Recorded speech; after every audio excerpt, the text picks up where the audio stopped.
Hello, and welcome to episode 5 of CyberBible 2.0, the online Bible study sponsored by Union United Methodist Church of Quincy, Illinois. I'm Bob Morwell, the pastor.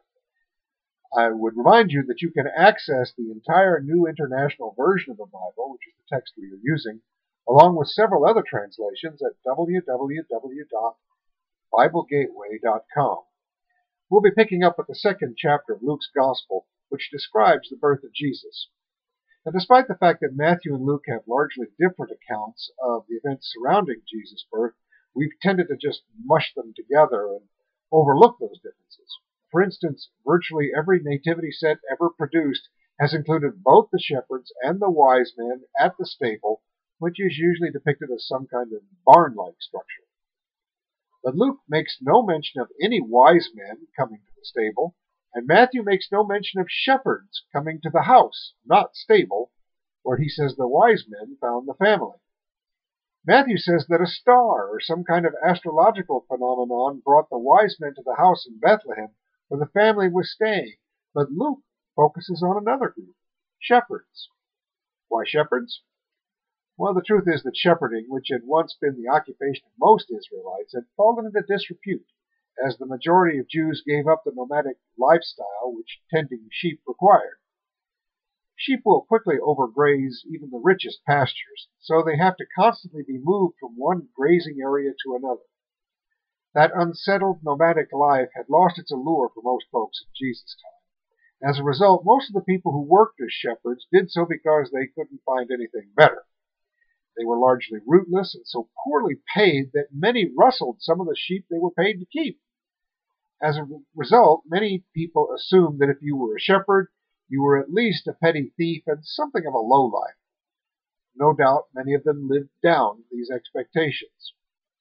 And so for many, the idea that God would send heavenly messengers to a bunch of sleazeball, dirtbag, smelly sheep herders was just bizarre.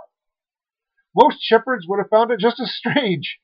They were used to being dismissed and disrespected. They were near the bottom of the social totem pole. And yet Luke has the angels appearing to these guys and giving them the astounding news that the Christ has been born.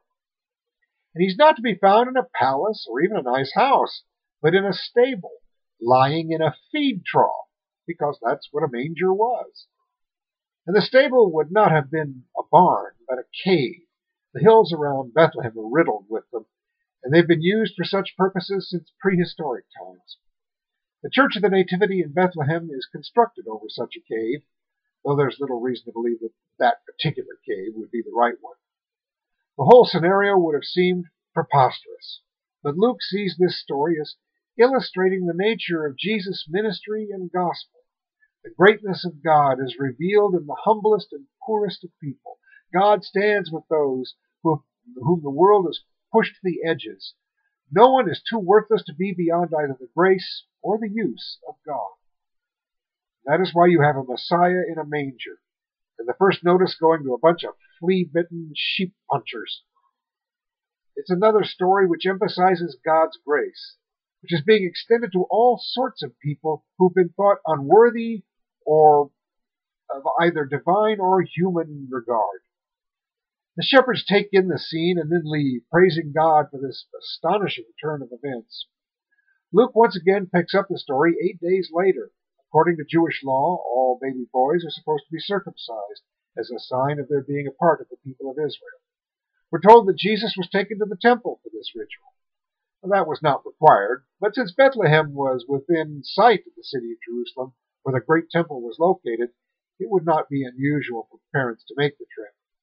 Be kind of like Catholic parents who happen to be in the area around Rome deciding to have their child baptized at the Vatican. It wouldn't be considered more valid than a baptism conducted in East Overshoe, Indiana, but it would be cool nonetheless. During the ritual, he's formally given the name Jesus, which is the English version of the Greek version of his original name. In Hebrew, it was Yehoshua, a name which is also commonly translated as Joshua. It means God saves. In Galilee, the region where Jesus grew up, they spoke a dialect known as Aramaic, and in that tongue his name was pronounced Yeshua. He would have commonly been known as Jesus, son of Joseph, which in Aramaic would have been pronounced Yeshua ben Yosef. Luke goes on to describe a second ritual the young family performs. However, he demonstrates a certain ignorance of Jewish law, which would have been understandable in a Gentile like himself. He writes about Mary and Joseph making an offering of 2 doves. He says that this is for their purification. Under the law of Moses, a woman who had just given birth was considered ritually unclean for a period of 40 days. At the end of that time, she was to make an offering of a lamb and a dove in order to be considered spiritually cleansed. If she could not afford the lamb, then 2 doves were acceptable. But the man was under no such requirement. Luke seems to have thought that this purification involved both the mother and the father, but that was not accurate. He does make the point that the couple is too poor to pay for a sacrificial lamb, once again stressing that God's chosen one is identified with the poor and the powerless. While in the temple, Luke says they encounter Simeon, an old man who's been told by the Holy Spirit that he will not die until he sees the Messiah. He catches sight of the infant Jesus and offers this prayer of thanks and blessing. Sovereign Lord, as you have promised, you may now dismiss your servant in peace.